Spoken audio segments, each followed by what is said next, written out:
Hi class, we're going to talk about the water balance approach now. So we've been talking about the hydrologic cycle, and we have defined all the different processes: precipitation, evapotranspiration, infiltration, groundwater flow, surface runoff, stream flow. We've kind of had a brief look at how all of those processes work together to create the hydrologic cycle. And now what we're going to do is look at a really, really simplistic way of modeling hydrologic processes. And it's taking kind of a systems approach. And it's based on the law of conservation of mass.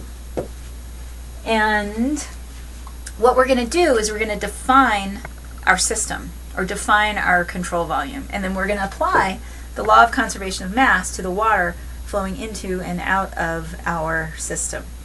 So a conservation equation, the basic conservation equation, says that the amount of a conservative quantity, which in our case is water, okay, so the amount of water entering a control volume, and our control volume is going to be our defined system.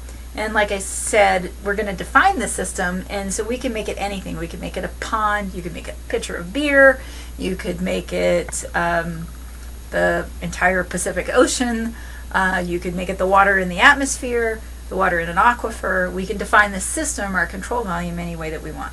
Okay, so the amount of a conservative quantity, which in our case is water, entering our control volume or system during a defined period of time, minus the amount leaving, the amount of water leaving the system during that defined period of time, is equal to the change in the amount of the quantity stored in the volume during the time period. Okay, so let's write that out. So let's think about this. So we have our control volume, our system, and we have some of our conservative quantity, or water, flowing in, and we have some of our conservative quantity flowing out. And our equation says that the amount of the conservative quantity entering the volume minus the amount leaving is equal to the change.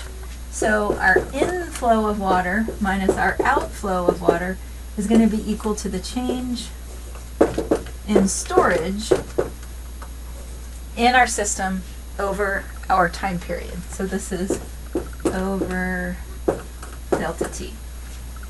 And this is our time period. We're going to note this change in storage as delta S. So our inflow of water minus our outflow of water is equal to the change in storage, or delta S. So let's think about what's going on. Let's say our inflow was greater than our outflow. So if our in is greater than our out, then what do we know about delta S? Well, if in is greater than out, then we know that delta S has to be positive. So if our in is greater than our out, then our volume of storage is going to increase. So if if inflow is greater than the outflow, then delta S is greater than 0. And if the inflow is less than the outflow, so if inflow is less than the outflow, then we know that delta S is going to be less than 0. And if our inflow equals our outflow, so if inflow equals outflow, then delta S equals 0. So we have no change in storage then.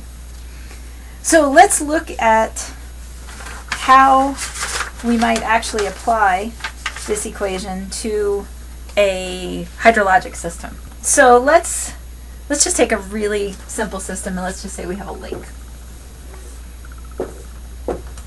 So here's a little pond, and there's our water surface, and let's define all of our different inflows and outflows. So what hydrologic processes do we have going on? Well, we might have precipitation into the pond. We might have evaporation leaving the pond. We might have some surface flow into the pond. We might have some surface flow out of our pond. We might have some groundwater flow in, We might have some groundwater flow out.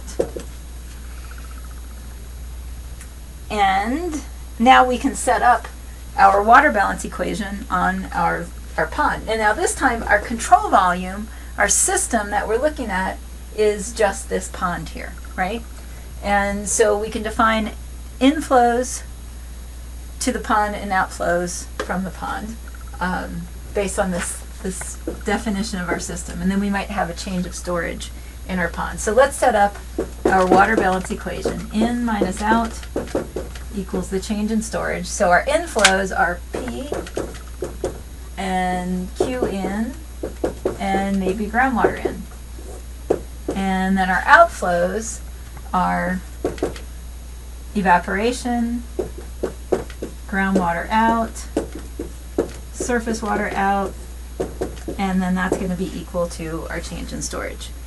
And this can be a pretty powerful and useful equation if, for example, you're wanting to estimate maybe your evaporation and you're not able to measure it. But you can measure your precipitation, your ground surface water flow in and out. You can estimate your groundwater flow in and out, and you can measure your change in storage. So you could then estimate your evaporation. So when we're doing a water balance approach and setting up a water balance equation, it's absolutely essential to make sure you draw your arrows properly and in the right direction, and that your outflows end up in this outflow bucket here with a negative sign, right? Okay, a couple more things I want to mention before we go on and do an example problem. The first is that, so we're calling this the law of conservation of mass, right? But in reality, we're not going to measure how many kilograms of water are flowing into a pond, or how many kilograms of water are precipitating on a pond. What we're going to use is volume. And remember, the relationship between mass and volume is density. So density is equal to mass per unit volume. So our volume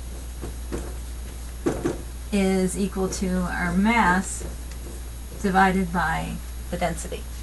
And the density of water is what? Do you remember what the density of water is? It's pretty much a constant, or it's close to constant, at normal Earth surface temperatures.